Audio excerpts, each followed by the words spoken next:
رہے گا قائم پہاڑ جب نہ رہے خدایا، تیرے منہ کی ایک بات بھی ٹلے گی نہ، چاہے کچھ بھی ہو۔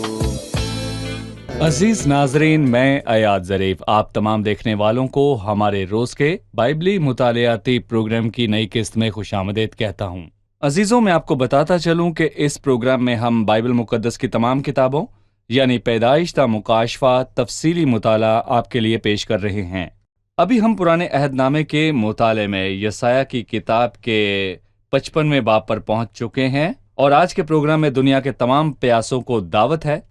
آج خدا کے فضل سے ہم اس باب کا مطالعہ کریں گے تاکہ ہم جانیں کہ خدا کس طور پر ہماری ضرورتوں کو پورا کرتا ہے۔ پروگرام کے باقاعدہ آغاز سے پہلے میں اسٹوڈیو میں آئے خدا کے خادم کا خیر مقدم کروں گا۔ خوش آمدید بھائی یوسف۔ شکریہ بھائی۔ اور اسٹوڈیو میں آئے دیگر مہمانوں کو بھی خوش آمدید۔ عزیز ناظرین، میں آپ کی حوصلہ افزائی کروں گا کہ آپ اپنی بائبل مقدس کو کھولیے اور نوٹس لکھیے، اور اگر آپ کے ذہن میں کوئی بھی سوال ہو تو ہمیں بھیجیے، اور اگر آپ کو روحانی کتابوں کی ضرورت ہے، خاص کر بائبل کی، تو ہمیں لکھیے اور ہم خداوند کے فضل سے آپ کو کلام مقدس بھیجیں گے۔ بھائی یوسف، 54ویں باب میں یروشلم کو دعوت دی گئی ہے، اور یہاں پر ایک پیاسے کو دعوت دی گئی ہے۔ آپ اس دعوت میں کیا دیکھتے ہیں؟ میں یسایہ 53 اور 54 اور 55 کے درمیان تعلق بتانا چاہوں گا۔ یسایہ 53 ذلت اور عروج پر ہے۔ درد انتہا سے بڑھ گیا ہے، مسیح نے دکھ اٹھایا اور اس کی تذلیل اور تحقیر کی گئی، وہ صحیح۔ آدمیوں میں حقیر و مردود۔ اور 54ویں باب میں ہم جلال کو دیکھتے ہیں، نہ صرف جلال کو بلکہ یقیناً اس نے 53ویں باب کے آخری حصے میں جلال پانا شروع کر دیا، بلکہ اس کے پیروکاروں کے جلال کو بھی۔ اور 54واں باب خاص طور پر یروشلم کے مستقبل میں جلال کی بات کرتا ہے۔ وہ کہتا ہے کہ دیکھ، میں تیرے پتھروں کو سیاہ رخت میں ڈالوں گا اور تیری بنیاد نیلم سے ڈالوں گا۔ اور پولس اسے زمینی جسم کا جلال کہتا ہے، پر زمینی جلال اور قسم کا ہے، اور آسمانی جلال اور قسم کا ہے۔ وہ جلال ہے جو زمین کا جلال ہے، جسے زمینی لوگ محظوظ ہوں گے، لیکن ایک آسمانی جلال ہے جو کہ کلیسیا کے ایمانداروں کے لیے ہے، جن کی برکتیں آسمانی ہیں اور ان کا جلال آسمان میں ہے۔ اور کیسی شاندار بات ہے کہ یسایہ 53 میں دکھ، درد، حقارت اور ذلت ہے، 54ویں باب میں جلال ہے، اور جلال پر بات کرنے کے بعد وہ پیاسوں کو دعوت دیتا ہے۔ اور میں کہوں گا کہ اس سے مجھے مکاشفہ 21 یعنی بائبل کا آخری باب یاد آتا ہے، صحیح۔ جہاں آسمانی جلال کی بات کرنے کے بعد، ابدی حالت کی بات کرنے کے بعد، اور یہ کہنے کے بعد کہ خدا سب چیزوں کو نیا کر دے گا، اس سے اگلی بات ہے 6 آیت میں لکھا ہے کہ یہ سب باتیں پوری ہوں گی، اور میں الفا اور اومیگا، ابتدا اور انتہا ہوں۔ اور پھر لکھا ہے کہ میں پیاسے کو ابدی حیات کے چشمے سے پلاؤں گا، یعنی کہ جب میں ابدی حالت کے متعلق بتا چکا ہوں تو کوئی ہے جو پیاسا ہو اور ایسے جلال کا طالب ہو تو خداوند اسے دینے کو تیار ہے اگر تم اس کے پاس آؤ۔ ایسا پیاسو پانی کے پاس آؤ۔ نہ صرف اسرائیل سے گزشتہ الفاظ یروشلم کے لیے تھے، لیکن اس باب میں حدود کو بہت واضح کیا گیا ہے۔ اے سب پیاسو، لکھا ہے سب، پانی کے پاس آؤ۔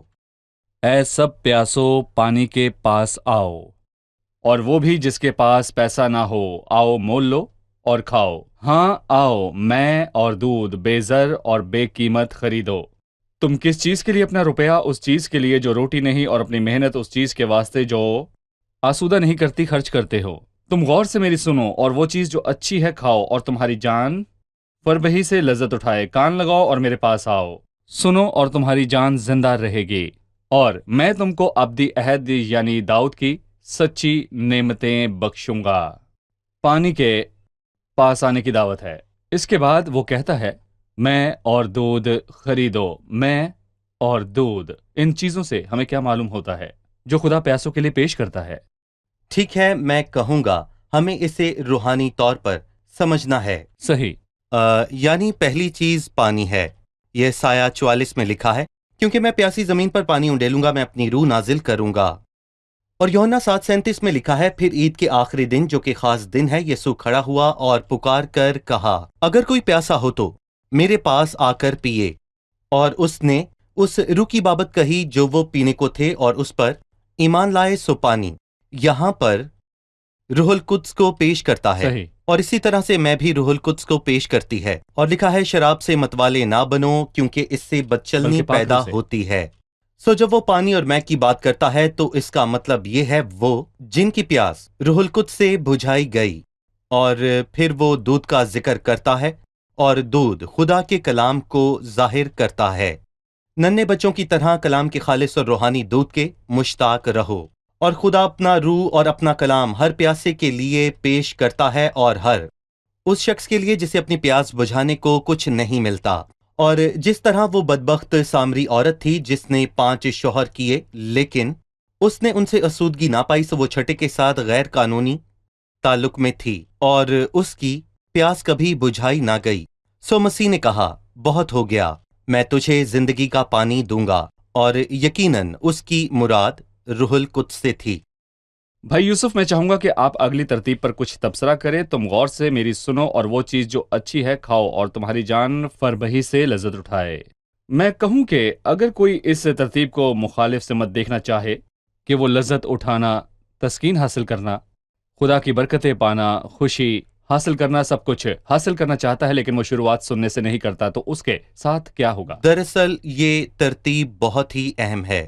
سب سے پہلے اے پیاسو پانی کے پاس آؤ، اور ہم جانتے ہیں کہ پانی خدا کے کلام کو پیش کرتا ہے، اور اسی باب کے آخری حصے میں لکھا ہے کیونکہ جس طرح آسمان سے بارش ہوتی اور برف پڑتی ہے اور پھر وہ وہاں واپس نہیں جاتی بلکہ زمین کو سیراب کرتی ہے، اور اسی طرح میرا کلام جو میرے منہ سے نکلتا ہے ہوگا۔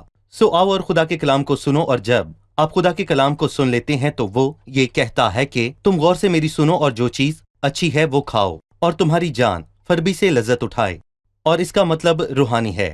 زبور 63 میں لکھا ہے میری جان گویا گودے اور چربی سے سیر ہوگی، اور زبور 36 میں لکھا ہے کہ وہ تیرے گھر کی نعمتوں سے خوب آسودہ ہوں گے، تو ان کو اپنی خوشنودی کے دریا سے پلائے گا۔ سو یہ اچھی خوراک ہے جو کہ آسودگی اور میں کہوں گا کہ تسلی دینے والا پاک کلام ہے جس کے لیے خدا ہمیں دعوت دیتا ہے۔ تیسری آیت، کان لگاؤ اور میرے پاس آؤ، سنو اور تمہاری جان زندہ رہے گی، اور میں تم کو ابدی عہد یعنی داؤد کی نعمتیں بخشوں گا۔ میں چاہوں گا کہ اس کی وضاحت ہو، ابدی عہد یعنی داؤد کی سچی نعمتیں بخشوں گا۔ دیکھیں عموماً ایک عہد 2 فرقین کے درمیان ہوتا ہے، اور خداوند اور اس کے لوگوں کے درمیان ایک قدیم عہد تھا، لیکن یہ عہد کام نہ آیا جیسا کہ ہم عبرانیوں کے 8ویں باب میں پڑھتے ہیں، کیونکہ اگر پہلا عہد بے عیب تھا تو پھر میں کہوں گا کہ دوسرے عہد کی ضرورت ہی کیوں پڑی۔ دراصل پہلا عہد بے عیب ہی تھا، لیکن مسئلہ یہ تھا کہ وہ عہد خدا اور انسان کے بیچ میں تھا۔ خدا کامل ہے اور جو وہ کہتا ہے وہ کرتا ہے، لیکن انسان ناکام ہے۔ اور غور طلب بات یہ ہے کہ عہد قدیم کے ساتھ مسئلہ یہ تھا، لیکن خدا نے نئے عہد کا وعدہ کیا، اور میں کہنا چاہوں گا کہ یہ نیا عہد ابدی عہد ہے۔ اور جب آپ یرمیہ کی نبوت کے اندر اس کی باتوں کو پڑھتے ہیں تو پتہ چلتا ہے کہ اس میں سے کسی کا تعلق انسان سے نہیں، تو گویا وہ عہد وعدے میں تبدیل ہو گیا کہ میں ان کی بدکاری میں ان پر رحم کروں گا، میں اپنی شریعت ان میں رکھوں گا، میں ایسا کروں گا۔ پر اے خداوند مجھے کیا کرنا ہوگا؟ تجھے صرف برکتیں لینی ہیں۔ اور اس لیے وہ کہتا ہے کہ سنو اور تمہاری جان زندہ رہے گی، اور اس سے ہمیں یوحنا 5:24 کی یاد آتی ہے، جو کوئی میرا کلام سنتا اور خدا پر ایمان لاتا ہے جس نے مجھے بھیجا، ہمیشہ کی زندگی اس کی ہے۔ اور سنو تمہاری جان زندہ رہے گی، اور میں تم کو ابدی عہد بخشوں گا، جو کہ نیا عہد ہے جو خدا کی جانب سے ہے، جو مکمل طور پر فضل ہے، داؤد کی سچی نعمتیں بخشوں گا۔ کبھی کبھار کہا جاتا ہے کہ پرانا عہد خدا کا اپنے زمینی لوگوں کے ساتھ عہد ہے، اور نیا عہد خدا کا کلیسیا کے ساتھ عہد ہے، لہٰذا کلیسیا نئے عہد میں جی رہی ہے۔ اس عہد کو درستگی درکار ہے۔ یقیناً یہ معلومات غلط ہے، کیونکہ یرمیہ 34 میں لکھا ہے میں اسرائیل کے گھرانے اور یہودا کے گھرانے سے نیا عہد باندھوں گا، اس عہد کے متعلق نہیں جو میں نے ان کے باپ دادا سے کیا جب میں نے ان کی دستگیری کی تاکہ ان کو ملک مصر سے نکال لاؤں۔ لہٰذا پرانا عہد نامہ اسرائیل کے ساتھ تھا اور نیا عہد نامہ بھی اسی کے ساتھ ہے، اور یہ بات یرمیہ 31 میں واضح ہے، اور عبرانیوں 8ویں باب میں بھی یہ بات واضح ہے۔ مجھے کسی کی بات پسند آئی کہ کیا یہ ممکن ہے کہ باپ اپنے بچوں کے ساتھ کوئی عہد کرے، اور میں کہوں گا کہ اگر ہم آج خدا کے فرزند ہیں، جتنوں نے اسے قبول کیا اس نے انہیں خدا باپ کے فرزند ہونے کا حق بخشا۔ اور یہ فطری بات ہے کہ ایک باپ اپنی ساری دولت اپنے بچوں کو دیتا ہے، وہ بھی بنا کسی عہد کے۔ جی ہاں، ہم اس کے فرزند ہیں، تو پھر وہ ہمارے ساتھ عہد کیوں کر باندھتا ہے؟ کیا ہمارے پاس نئے عہد کی برکتیں موجود ہیں؟ جی ہاں۔ اور کیا ہم نئے عہد کی باتوں میں شامل ہیں؟ بالکل نہیں، کیونکہ یہ سب باتیں اسرائیل اور یہودا کے گھرانے کے لیے ہیں، صرف ان کے لیے۔ جس عہد کا ذکر ہوا وہ قدیم قوم کے ساتھ تھا، اور نیا عہد بھی لوٹنے والی قوم اسرائیل کے ساتھ ہے جو مستقبل میں خداوند کے پاس لوٹے گی۔ اس نئے عہد کی بنیاد مسیح کا صلیبی کام ہے، صحیح۔ اور ہم بطور کلیسیا اس کی برکتیں پائیں گے، لیکن ہم ان فریقین میں سے نہیں۔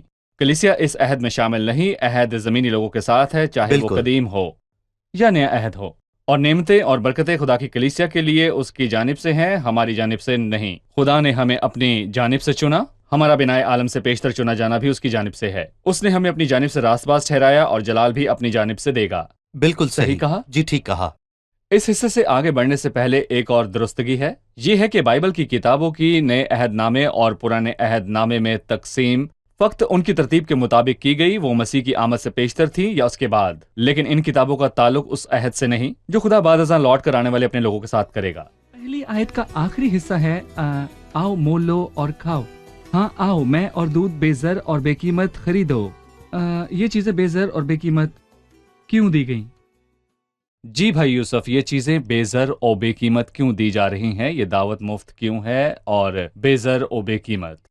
یہ بے قیمت نہیں ہے، بلکہ کسی نے اس کی قیمت ادا کی ہے جبکہ ہمارے پاس ایک پائی نہ تھی، اور اگر خداوند ہمیں ادا کرنے کو کہتا تو ہم نہ کر پاتے۔ اور رومیو کے 3 باب کی 24ویں آیت میں خدا نے ہمیں مفت راست باز ٹھہرایا جب اس نے یسوع مسیح کے وسیلے سے ہمیں گناہوں سے رہائی بخشی۔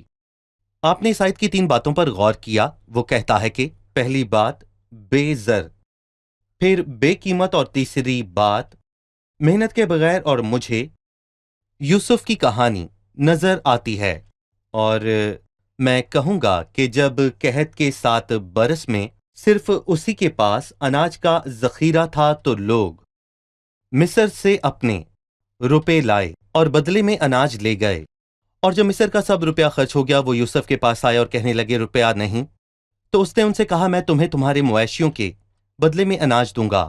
سو انہوں نے قیمت ادا کی، سو پھر نہ دے پائے، پیسہ ختم ہو گیا، مویشی کام آ گئے جبکہ قحط کے برس باقی تھے۔